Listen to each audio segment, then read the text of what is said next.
Yes.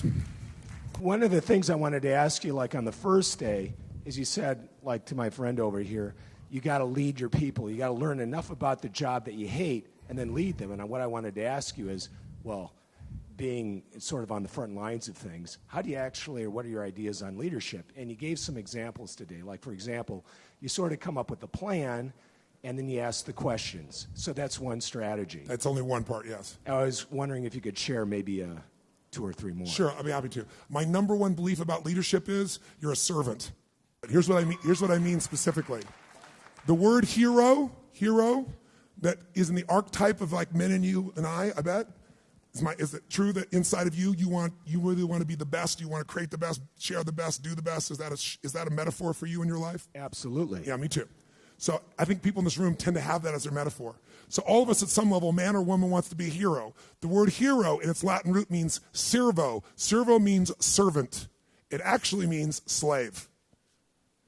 The hero, why they're the hero, is become the ultimate servant to something larger than themselves. People and so forth. The person who thinks they're going to lead by demand or by position can only lead for a short period of time. But the person whose idea of serving is, my belief is, if you can find a way to take any group of people and help them to experience their needs at a richer, deeper level than anyone else, then together you guys can get anything done. Anything. Now, it may not work the first time, but together you can get to that point. Because needs are ultimately what we're after. We're not after the vehicle we think we're after. You want $1 billion, then you get it. I got plenty of clients, and I will tell you, it is not the end game. And so then they go after their second billion. Or you think it's getting married, and then you get it, and you find out it's not the end game. There's certain needs that have to be there, and the ultimate needs are growing and giving. Because you only can feel so good filled up by yourself. So my core belief is, I got to serve. If I serve, I can lead. Because I believe motive does matter.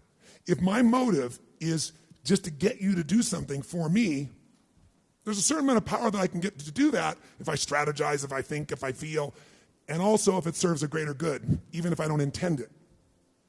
If the bumblebee goes to try to get the nectar it wants, its selfish goal, I believe there's a higher power that guides it all. And when that bumblebee goes, it doesn't intend to give anything but pollen sticks to its legs. As it goes about trying to get what it wants, that's how flowers are created. I really believe that everything has a web of connection. If your intent is to serve yourself, you're still going to serve something more than yourself, and you're going to get a certain amount of insight. If your intent and your motive is to serve something, yourself, but also something more, just your kids, then I believe you get a different level of insight. And because you're serving more of what serves life. It's not just me. It's me and my family. If you're trying to serve a community, I believe you get a different level of insight. If you're trying to serve humanity, you get a different level of insight. I get emotional thinking about it because this is why I do what I do. So when someone stands up, it's not about business, it's not about anything, but about serving them. So I will use abrasive or creative language. I'll use whatever it takes, humor, stupidity. I'll make fun of myself. I'll challenge. I'll do anything to serve. That's why I'm here. I don't need to do that anymore, but I love to see someone free and alive and lit up. So when that's your motive, no matter how people perceive you on the outside, if they're around you long enough, you can't hide what your real motive is. And they'll see it and they'll feel it. Motive does matter. If it's to serve something higher, it'll be that. That doesn't mean you don't get served too. And in business, you got to be served. Or I used to do business and I lose money in the business and everybody else was happy. And it was wonderful, except I had no business. So it's, killing the goose that lays the golden eggs. So I've learned to put that balance in.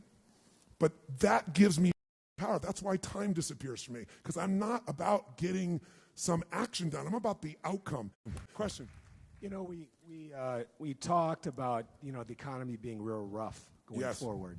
But you've given so much of yourself, and I can see it, and the passion behind these people about teaching these really important business principles, that I'm confident that it's going to be a lot shorter to come out of this recession. Thank you so much. My honor. Thank you. Give him a hand.